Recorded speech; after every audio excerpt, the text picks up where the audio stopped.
Les trous noirs sont des corps célestes invisibles à l'œil nu. Ne vous laissez pas tromper par leur petite taille, même si certains trous noirs sont petits. Même entourés d'étoiles gigantesques, ils finissent implacablement par les engloutir. Lorsqu'un objet se rapproche d'un trou noir, il est d'abord étiré en forme de nouille sous l'effet des forces de marée. Ensuite, il commence à tourner à grande vitesse dans le disque d'accrétion du trou noir, avant de tomber lentement dans le trou noir, jusqu'à être totalement englouti et disparaître. Alors, pourquoi un trou noir est-il capable d'engloutir tout ce qui se trouve à proximité? Quel est son processus de naissance aussi extraordinaire? Dans sa théorie de la relativité générale, Einstein a proposé que la gravité résulte de la déformation de l'espace-temps par des corps célestes massifs. Imaginez un corps céleste extrêmement dense et massif. L'espace-temps autour de lui se courbera alors de manière extrêmement prononcée. C'est ce qu'on appelle un trou noir. La gravité d'un trou noir est si puissante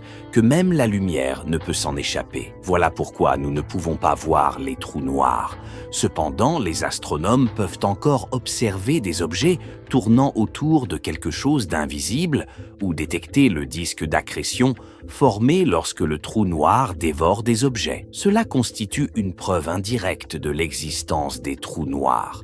Nous savons que des étoiles comme le Soleil ont généralement une grande masse.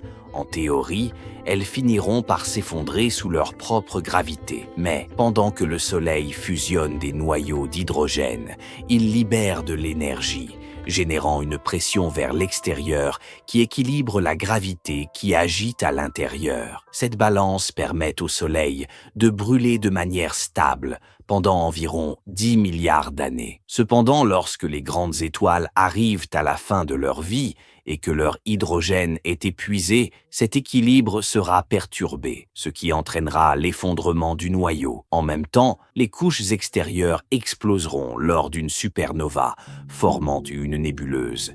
Si la masse du noyau stellaire est suffisamment grande, il continuera de s'effondrer pour devenir un trou noir de masse stellaire. Mais le Soleil est une étoile de masse relativement faible, et il n'est pas assez massif pour s'effondrer en un trou noir. Selon les calculs, il faut au moins une étoile ayant 20 fois la masse du Soleil pour qu'elle puisse se transformer en trou noir. Une fois qu'un trou noir se forme, il devient un monstre insatiable, toujours à la recherche de plus de matière.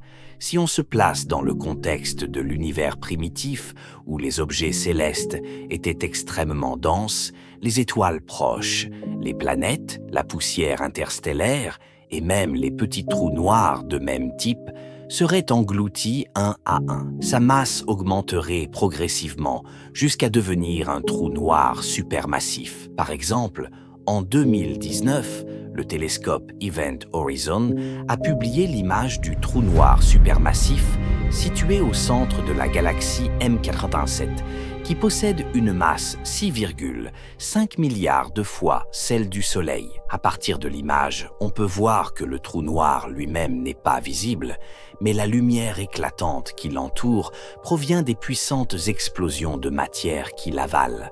La frontière d'un trou noir est appelée l'horizon des événements. Toute matière qui franchit cette limite invisible entre dans un tunnel sans retour possible. Ainsi, personne ne peut dire avec certitude ce qu'il se passe à l'intérieur d'un trou noir, mais on peut imaginer ce que l'humanité pourrait voir si elle réussissait à pénétrer à l'intérieur d'un trou noir.